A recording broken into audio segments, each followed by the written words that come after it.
Abra sua Bíblia, por gentileza, no Evangelho de Jesus segundo Mateus. Por favor, vamos à palavra do Senhor. Eu quero compartilhar aqui uma porção do Evangelho, mas não sem antes te lembrar para você ser ministrado com a palavra de manhã. Todos, por favor, mas especialmente você que é homem, pai, que aspira à paternidade futura, não fique sem ser ministrado com a palavra que nós, como instrumento do Espírito Santo, falamos hoje de manhã.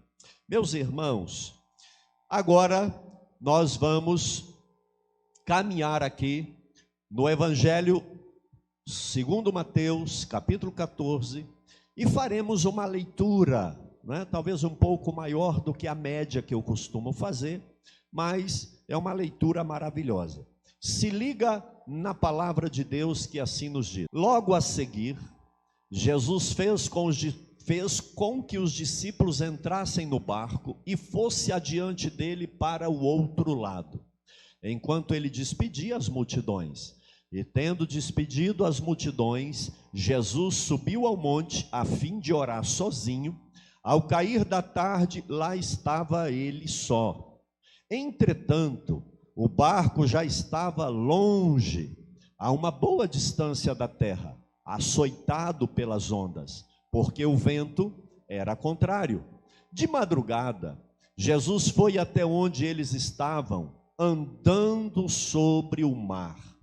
Os discípulos, porém, vendo andar sobre o mar, ficaram apavorados e gritaram: "É um fantasma!" E tomados de medo, gritaram de medo.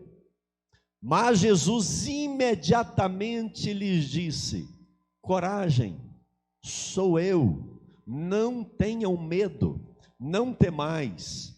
Então Pedro disse: "Se é o Senhor mesmo, manda que eu vá até aí, andando sobre as águas." Jesus disse: "Venha." E Pedro, descendo do barco, andou sobre as ondas e foi até Jesus. Reparando, porém, Pedro na força do vento, teve medo, e começando a afundar, gritou: "Salve-me, Senhor!" E prontamente Jesus, estendendo a mão, o segurou e disse: "Homem de pequena fé, por que você duvidou?" E subindo ambos para o barco, o vento cessou. E os que estavam no barco adoraram, dizendo: "Verdadeiramente o Senhor é o Filho de Deus."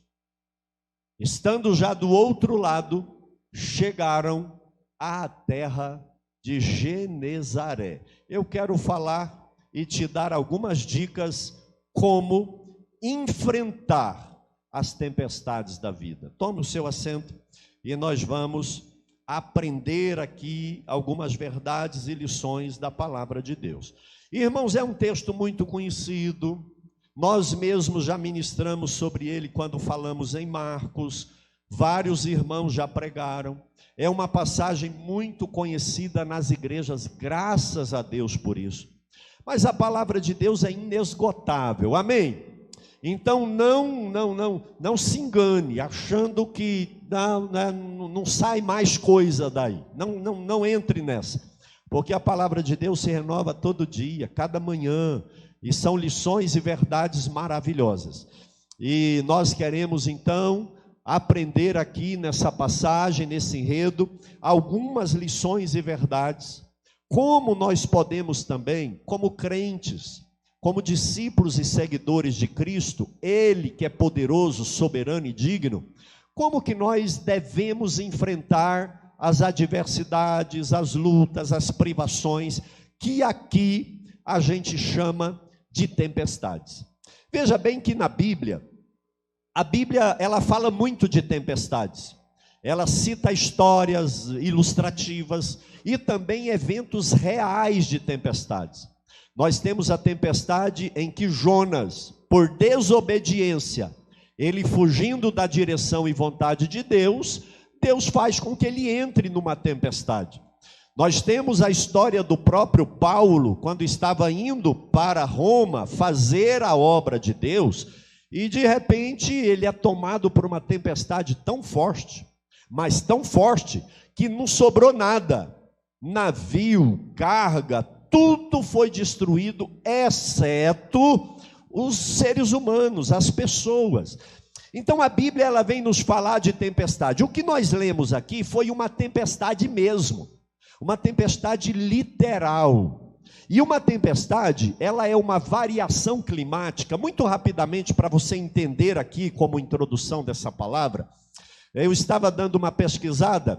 Quando o ar fica muito quente, ao nível da terra, ao nível do mar, e ele, com a umidade que tem das águas, ele começa a esquentar. E tem algo na lei da física que é o seguinte: quando o ar esquenta, ele fica mais rarefeito, ele aumenta o volume. Então o ar quente, ele expande, fica mais leve, porque ele é mais rarefeito, ele é mais expandido, digamos assim. E como ele está com menor pressão, porque ele expandiu as suas moléculas, o que acontece? Ele sobe. E quando esse ar quente, ele sobe, ele cria correntes de ar ascendentes, que vão lá para cima. Então olha aqui, aquele ar quente sobe nessa direção, todo espalhado, mas quando ele chega numa determinada altura, que é muito frio, ele congela subitamente, ao ponto da umidade se transformar em pedras, granizos, em gelo. E aquele ar então leva um choque térmico, e o que acontece com ele? Ele condensa, porque quando o ar é refrigerado, ele diminui. É como a água, né? A água no estado líquido, ela escorre, mas se esquentar, ela evapora e não deixa de ser água, só que as moléculas ficam longe. E se você congelar, elas juntam tanto que vira gelo. É isso que nós estamos falando. Então, quando ela condensa lá em cima, vira gelo a umidade, e o que acontece? O volume dela diminui. Digamos que ela subiu numa coluna de ar quente assim. Quando ela esfria, ela faz isso, tchup, e cria um vácuo aqui em cima, que puxa mais ar quente. Só que o ar frio, ele é mais pesado e ele desce. Você coloca o ar condicionado lá em cima. Por que coloca ar condicionado em cima e não embaixo? Porque o ar quente, ele está colado na laje. O ar frio sai e desce. E ele começa a esfriar de baixo para cima. Quando o ar frio desce, preste atenção, ele cria correntes de ar descendentes.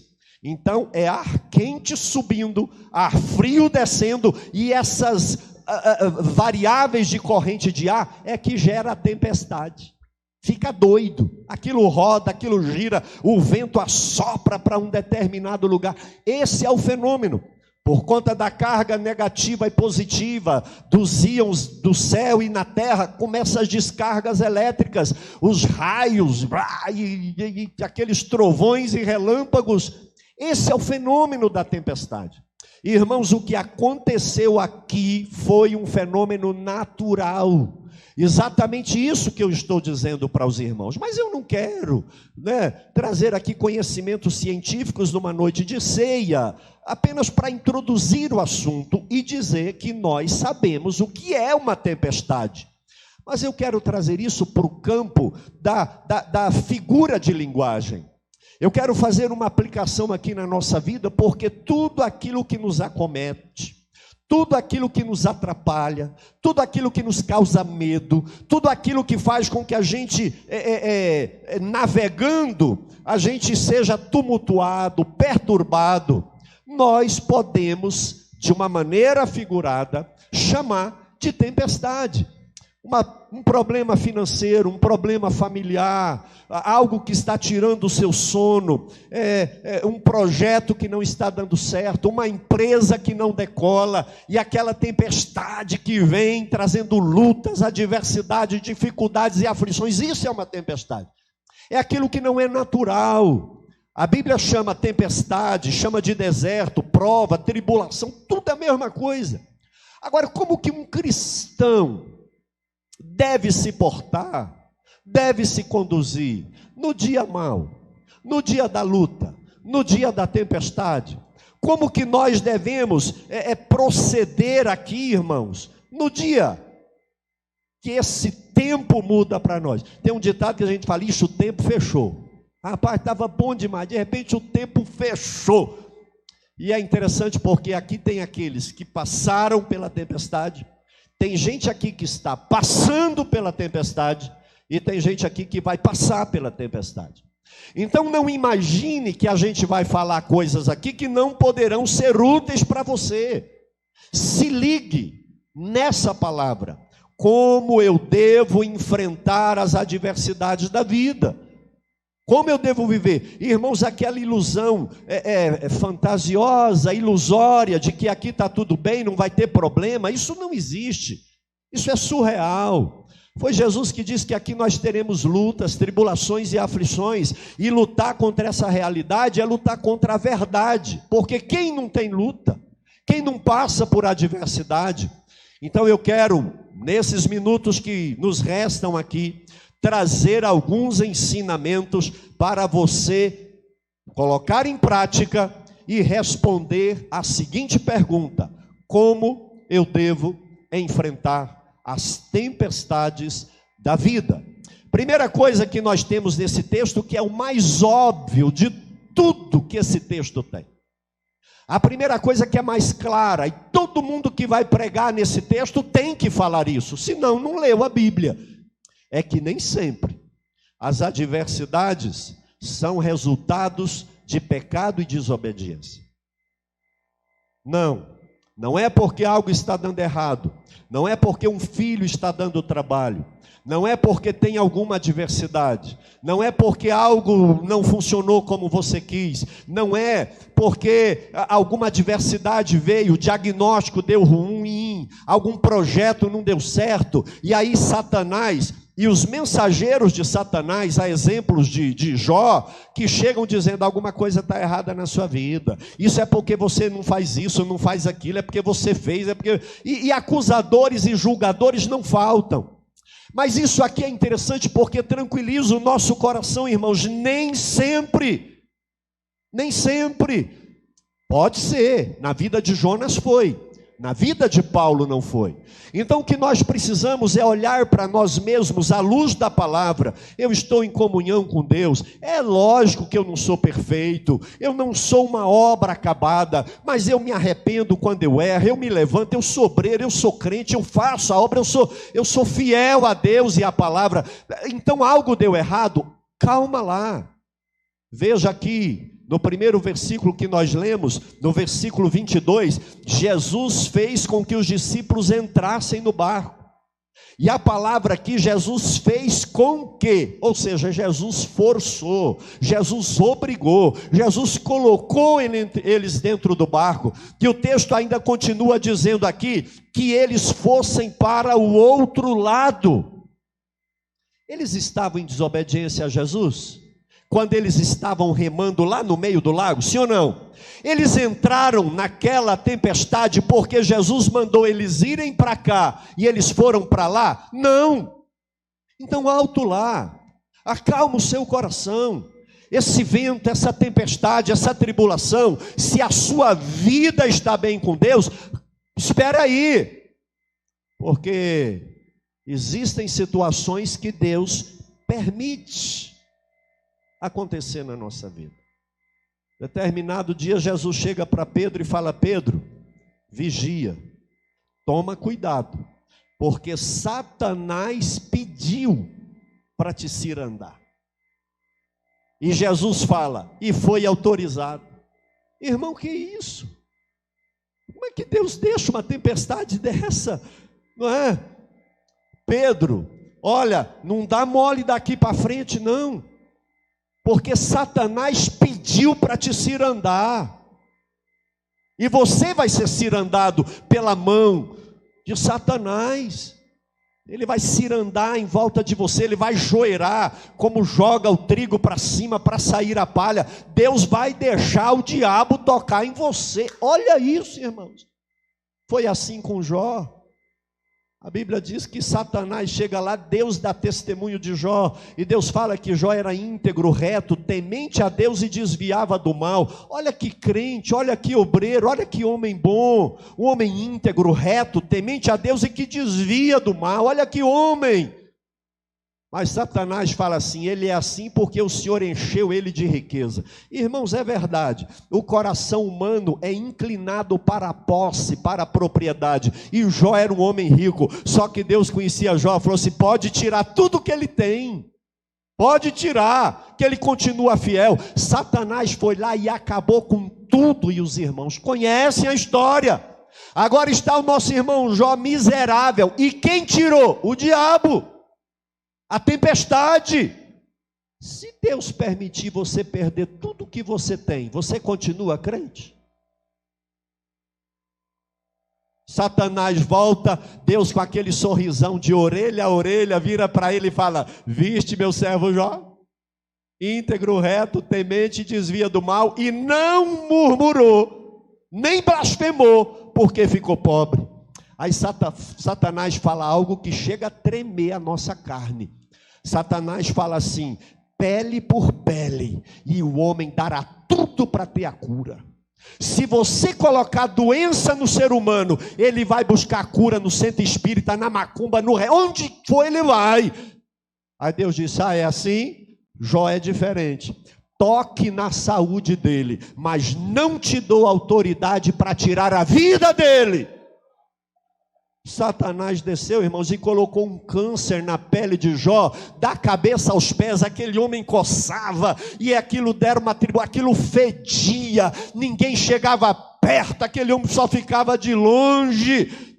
Olha que tempestade, olha que dificuldade. Mas Deus estava no controle, Deus está no trono, Ele domina todas as coisas. Eu estou trazendo essa palavra porque tem crente passando por tempestade. Irmão, tempestade é para quem está vivo, tempestade é para nós mesmos. Desde o dia que você nasceu, você começou uma longa travessia. E você está remando cada dia na direção da outra margem. E enquanto nós remamos nessa vida, nós passamos por tempestades. Às vezes eu estou falando aqui para alguém que amanhã, essa semana, vai entrar em tribulação e prova.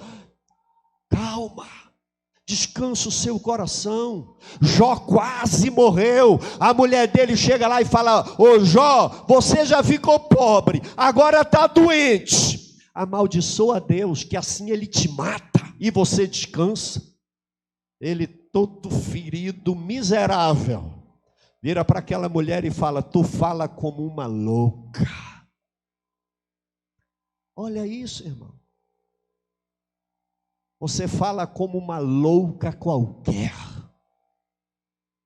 Deus deu, Deus tirou.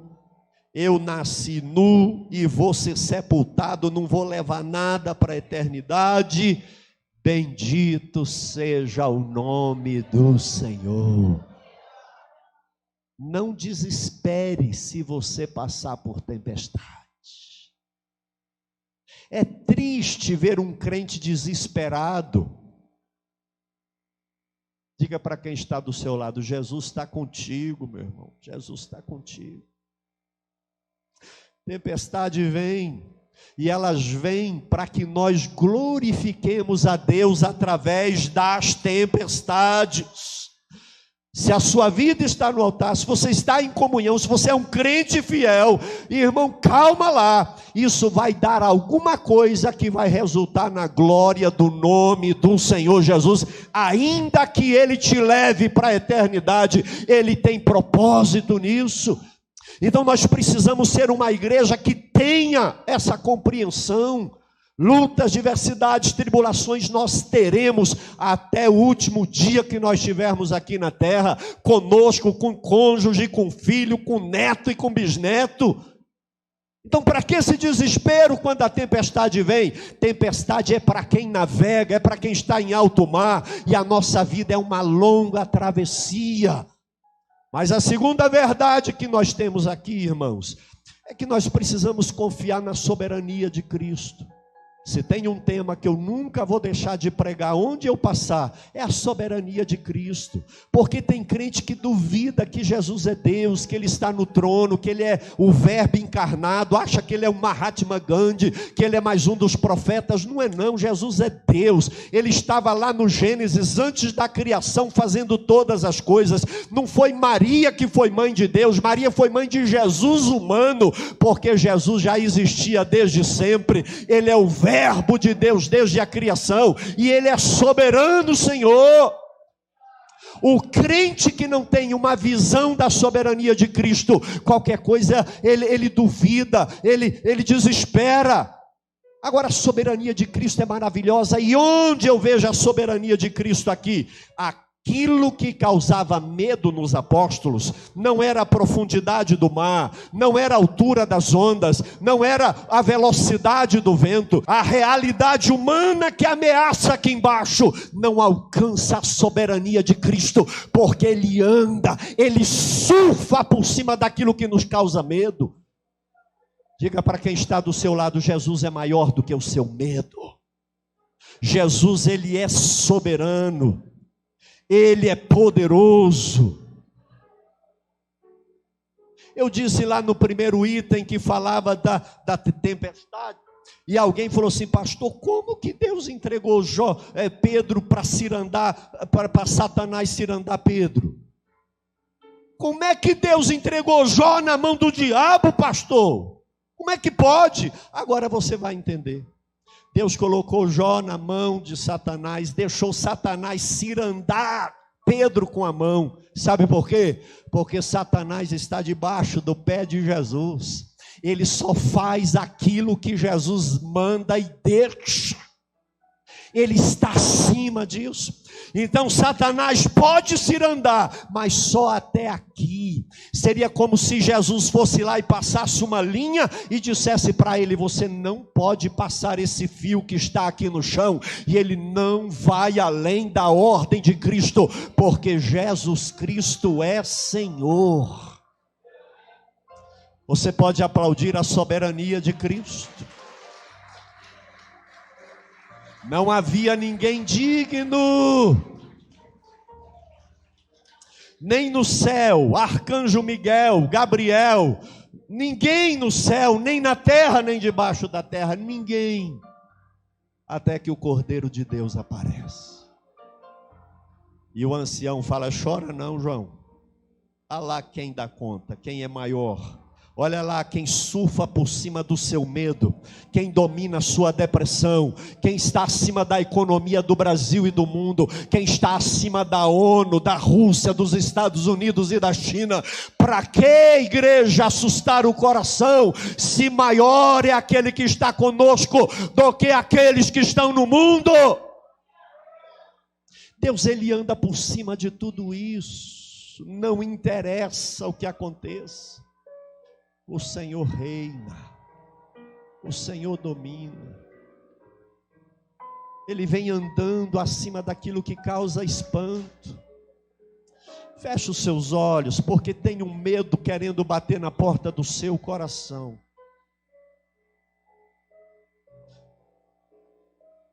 Para que essa ansiedade com o dia de amanhã? A palavra do Senhor diz: não tema, ó pequeno rebanho, porque aprouve a Deus vos dar o reino. O rebanho é pequeno, o reino é grande, e Deus está dizendo: não temas. Existem 365 vezes na Bíblia a palavra não temas, não temas. Uma para cada dia que você acordar. Deus é maior. Fortalece o seu coração na soberania de Jesus Cristo.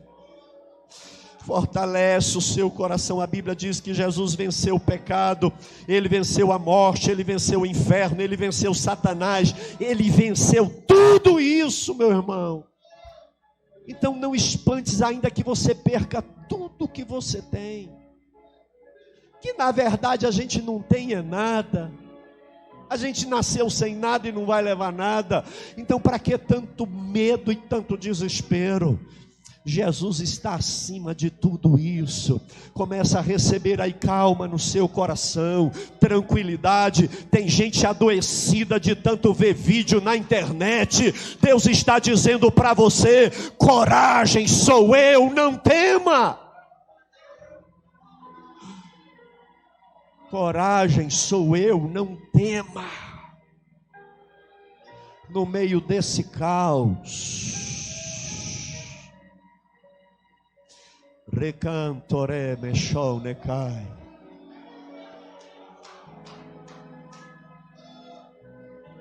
Em nome de Jesus, vamos crer mais, irmãos. Só existe algo que pode ameaçar essa segurança do crente.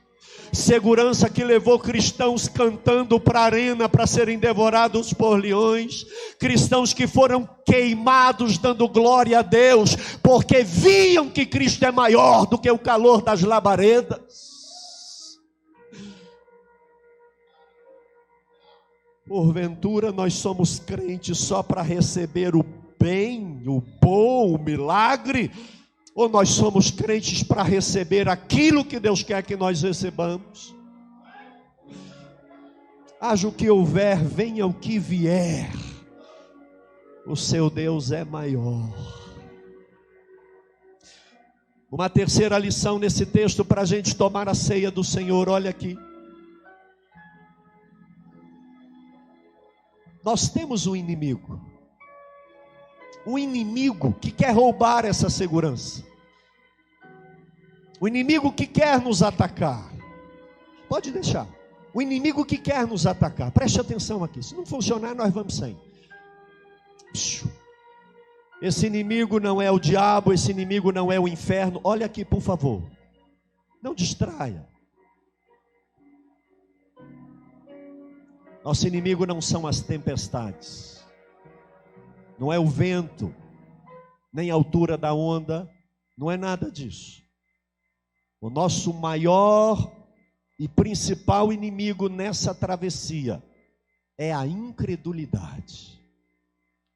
Porque quando Pedro reconhece que é Cristo, ele fala assim: Senhor, se és tu mesmo, me manda ir até onde o Senhor está. E Jesus fala: venha, e ele vai. Ele olha para Jesus e ele começa a andar sobre as águas, olhando para Jesus, e ele dá alguns passos sobre as águas, olhando para Cristo. Mas de repente a Bíblia diz que ele tira os olhos do foco, ele tira os olhos da soberania de Cristo, da grandeza de Cristo, que vale a pena dar vida por Cristo, e ele começa a olhar o vento, a altura das ondas, e a Bíblia diz que ele começa a ver aquilo que está em volta. Tem muito crente assustado com aquilo que está em volta dele. Por quê? Porque não está olhando para aquele para quem deveria olhar. E irmãos, e a Bíblia diz que Pedro então começa a afundar nas águas tempestuosas daquele mar da Galileia, e ele grita: Senhor, me socorre. E imediatamente Jesus estende a mão e segura o apóstolo Pedro. Mas o que Jesus fala para Pedro? Porque você não teve fé, homem? Porque você duvidou? Como é pequena a sua fé. Você começou tão bem a vida cristã, você batizou em águas, você era um crente fiel, você não se vendia, nada te colocava medo, porque você olhava para mim, que nós temos uma eternidade para tomar ceia juntos, mas de repente você começou a olhar em volta demais, você tirou o olho da minha soberania, a incredulidade veio, o materialismo começou a tomar conta, o secularismo começou a tomar conta, os prazeres desse mundo falaram mais alto, as ameaças desse mundo colocaram medo no seu coração. E aí Jesus vira para ele e fala assim: homem de pequena fé, por que você duvidou? Irmãos, alguém disse que a mãe de todos os pecados é a incredulidade. A incredulidade é que gera o homicídio, a incredulidade é que gera o adultério, a incredulidade em Jesus e em Deus é que faz o homem corromper, roubar. porque ele não crê em Deus e nem na palavra de Deus. Ele ignora que um dia vai dar conta para o Senhor de tudo que ele faz. Ele acha que os milhares de dólares e reais que ele ganha vão passar batido porque ele vai dar uma oferta na igreja. Ah, irmão, a incredulidade é a mãe de todos os pecados. O homem não vai para a cama com uma prostituta adulterar. A mulher não trai o marido se no coração dela não tiver a semente da incredulidade. Aliás, a palavra de Deus lá em João 3,18.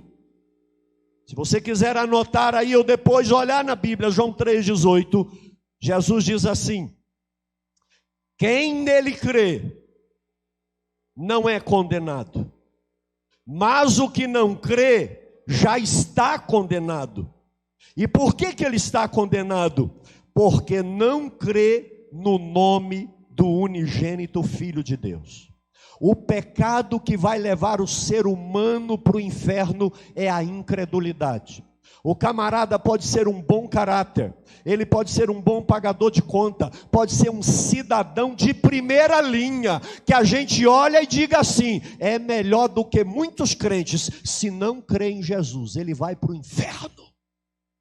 Porque o pecado do homem é que Cristo encarnou, morreu e ressuscitou, e Ele é Deus, e as pessoas não acreditam em Jesus.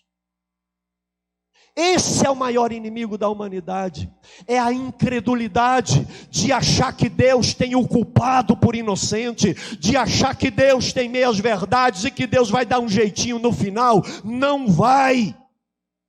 Quando nós levamos Deus a sério e cremos na palavra de Deus, irmãos, esse inimigo cai por terra. Homem de pequena fé, por que você duvidou no seu coração? Não duvide da soberania de Cristo, não duvide da divindade de Cristo, não duvide do poder de Cristo. Basta uma palavra dele e todas as coisas se resolvem. Ninguém pode resistir quando ele opera. Ele exalta quem ele quer, ele abate quem ele quer. A voz de comando de Cristo não tem como não obedecer. Até o inferno estremece. Então não deixe a incredulidade fazer você sucumbir durante as tempestades da travessia da nossa existência. Não perca a sua fé no Senhor Jesus.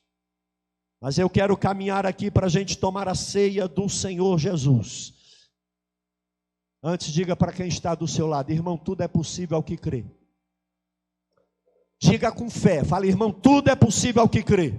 Diga para ele, se creres verás a glória de Deus. Mas tem que acreditar, irmão. Você vai chegar do outro lado. Mas se você crê em Jesus, senão a tempestade te engole. Última coisa, o outro lado. Toda travessia tem o outro lado. O último versículo que nós lemos, o 34, fala que eles chegaram do outro lado, na terra de Genezaré. Eles chegaram do outro lado. Eu não sei se tem gente aqui com 5, 3, 2 anos, tem gente aqui dentro no ventre. E tem gente aqui com mais idade.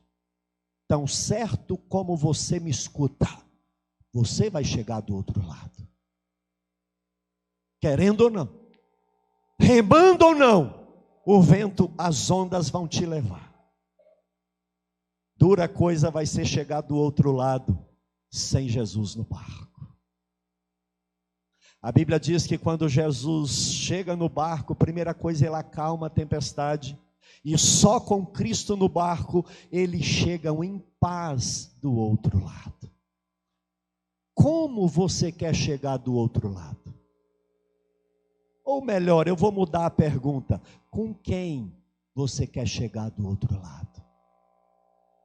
Se tem algo que não vai fazer falta quando a gente chegar do outro lado, é dinheiro, ouro, diploma e riqueza. Mas se tem alguém que vai fazer toda a falta, é se Jesus está com você ou não. Muito triste para quem chega do outro lado sem Jesus. E nós estamos remando, irmãos. Isso aqui não é realidade.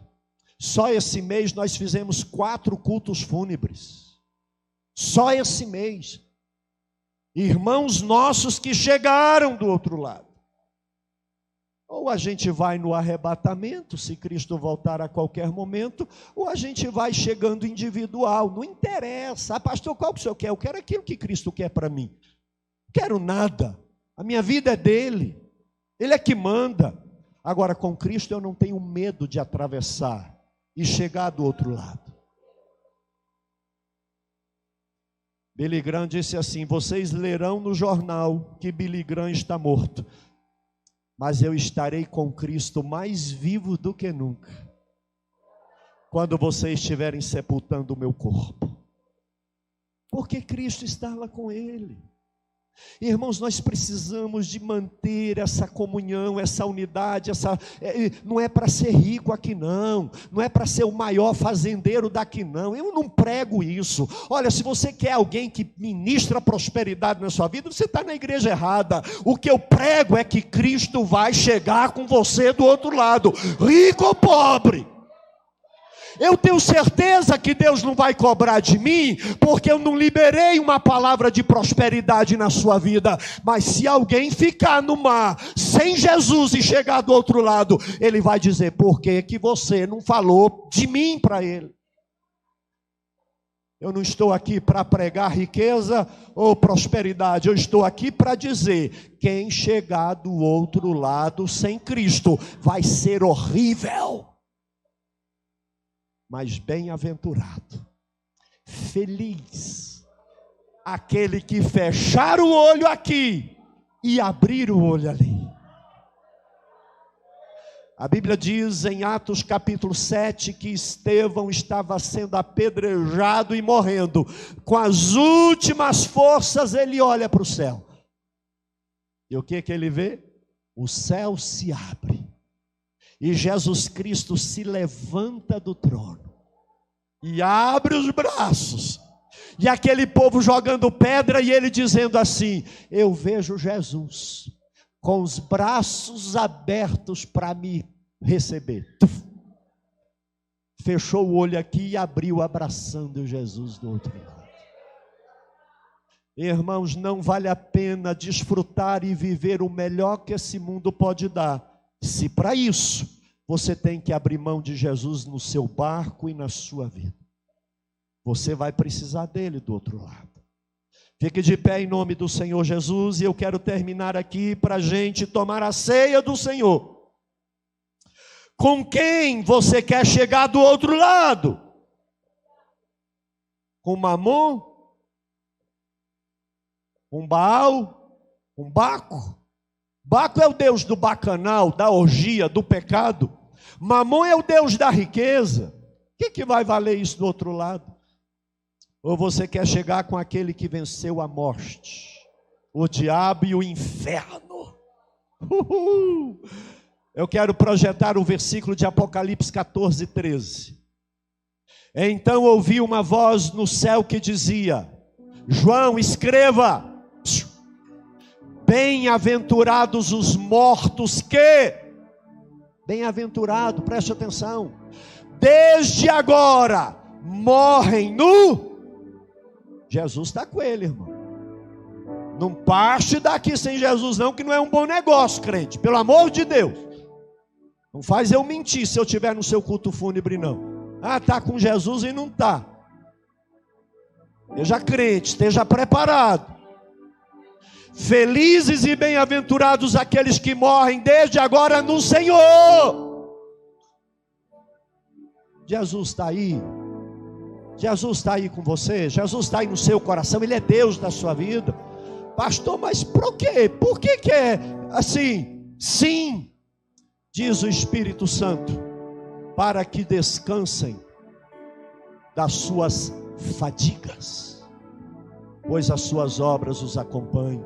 Irmãos, aquele que parte daqui para a eternidade no Senhor, Não vai estar chorando porque foi, não. Ele vai estar descansado das fadigas.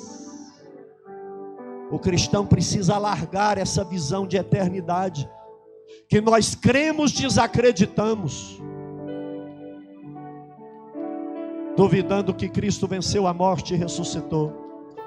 Quando nós fecharmos os olhos aqui, 1/1000 de segundo depois, nós estaremos na presença do Senhor. Feche os seus olhos, eu quero orar com você. Não tema as tempestades da vida, por mais duras e cruéis que elas possam ser na sua vida. Diga para você mesmo aí: não há tempestade que vai impedir de levar Jesus daqui para o outro lado. Não há barreira, não há negócio, não há projeto, não há interesse. Nada vai tirar Jesus da minha vida. Como enfrentar as tempestades da vida, pastor? Com Jesus. Crendo nele, confiando nele, esperando nele, dependendo nele, dizendo: Senhor, o Senhor sabe o que faz, a minha vida está na tua mão, quem sou eu, Senhor? E quando você ouvir a voz dele sobre as ondas dizendo: coragem, sou eu, não temas, então acalme o seu coração. Soberano Deus, eu quero abençoar a tua igreja com essa palavra, Senhor. E eu quero dissipar todo o medo, Pai. Oh Deus, eu quero dissipar toda a covardia daqueles que atravessam tempestade. Como bons marinheiros nessa vida, Senhor, nós enfrentaremos as tempestades pelas quais temos que passar, e nós pedimos tão somente força, resiliência e coragem, e jamais nos lance fora da sua presença. Oh Jesus, assopre sobre nós a calmaria da tua presença. Acalma as tempestades nos corações, tira o medo, afasta a incredulidade de nós. Que essa ceia seja a ceia do avivamento, seja a ceia do renovo, seja a ceia que nós cremos na soberania de Cristo acima de qualquer coisa. Meu irmão, não são poderes humanos, não é executivo, legislativo e judiciário que manda. Quem manda é o céu. Quem manda é aquele que está no trono. Quem manda é aquele que abriu os 7 selos. Então confia no Senhor. Não venda a sua fé. Não se afunde nas águas do pecado desse mundo. Porque o Senhor está contigo. O Senhor é contigo.